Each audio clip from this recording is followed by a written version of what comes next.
do you guys think that God created football? This is a question I was wondering about when I was riding my bike. And the Spirit delivered me an answer. He said that God created the foot, God created the ball, but men invented the rules.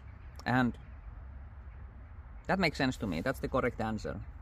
It's like a fully fleshed out answer to a question that was kind of lacking. If you think about it, a lot of the troubles start right there when men make up rules. Like, they might not even be addressing the ball or the foot. They might be inventing things that don't even exist, and these have to, you know, work with the rules then, these imaginary things. That's how politics are, I think, quite a bit. Like I've said it before, politics is how people pray to their god, money. If you're a political person and you call yourself a student of Christ, then you've really missed the mark. The only thing really he said about politics was give to Caesar what belongs to Caesar.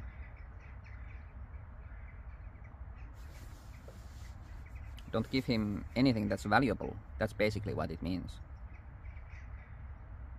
And I was listening to this podcast of people who really obsess about politics. These two comedians, at least one of them does. He's like a libertarian, and 600 grand for a speech, right. You know, you're like, oh, this is so blatantly just like a, when Bernie was like to Hillary Clinton was like, hey, can you tell us your speeches you made to the banks? She goes, I'm looking for those. And then like 2 months later, he's like, any luck on finding those speeches you made? You wrote them down. They're on a computer somewhere. Yeah, you typed them. And then there was like, wasn't one of them, I think, got leaked where she said the thing like where she was like, well, you know, you have one public opinion and one private opinion. The rules aren't going to apply to you guys. And like, and because she was saying things like, no banker's too big to jail. Like, as if anyone believes a single fucking banker would have gone to jail if Hillary Clinton was president. Like, come on. Just like make that she was letting them know. She was like, guys, I'm going to say a lot of crazy shit, but like, don't worry about it. Don't worry about it. You know, like I'm going to say some shit that might indicate I'm for the people, but just know. Wow. I am certainly not. Is there anything to be done about that? About that kind of corruption and that kind of like, well, I mean, that kind of like, they're just like 9/11, it's the same thing where it's like, even if it's not about taking money, it's still like, shit, this 9/11 happened. Oh, can we take a bunch of like civil liberties away from people now that we got that opportunity? Like, is there anything to be done about this corruption? Well, it's okay. I mean, this is my libertarian bias speaking, but I think I'm right. But the only thing that could be done is to drastically reduce the size of government. The other guy asked him a question. Do you like, what do you do about the problems, the corruption that exists in these systems? Like, if there's like a terrorist attack, somebody will show up and start to take away people's civil liberties.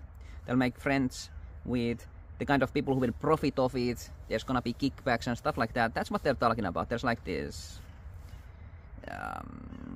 dishonesty and evil in the people who, you know, are playing by the rules that they invented themselves for themselves. What can you do about that? And the libertarian comedian said, you know, the only solution is to make the system like smaller, like destroy big government. That is how libertarians think. And I get it where they're coming from. Like, if the problem is so massive that you don't even know how to go about fixing it in the system, then get rid of the system. Let's make our problems smaller, and then the people who are actually affected by them can actually address the problems. It doesn't seem like a daunting task. Like, you don't have to become the president of whatever to even like have a go at the problem anymore. Because now everything is like small scale like that. Like, I think that is at the core of what libertarians believe in. And it makes sense. But it only makes sense if you swap out the ingredients of the soup also. Like, you understand what I'm saying? If those corrupt, evil hypocrites exist in the big system, then it's not like they disappear in the small systems. You understand? Like, they are the reason why it's bad to begin with. It's not the system that makes man wretched. It is the wretched man that makes the horrible system. They will still be there when the systems are small. Looking out for themselves, showing like favoritism to their friends, getting richer off of other people. You didn't really solve the problem. The ingredients of the soup are bad. It doesn't matter how big the kettle is. You have to address the sin, and this is what?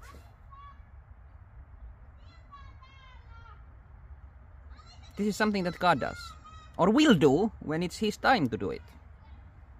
This is what I believe in. This is what I have hope. This is why I have like energy even to speak about. Like eventually God will do the thing that he promised he will do. He will look at the rules that men create and do away with them. And everybody who built their life, their everything, what they believe in, who they are,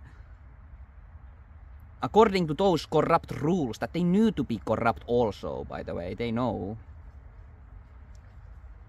they will lose everything. And then it doesn't really matter what, like how we go about taking care of each other.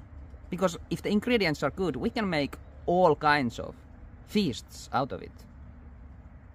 It doesn't have to be just a soup anymore. It can be anything. It can be a cake. That is the feast that will happen when Christ arrives the second time. And we're getting to that point.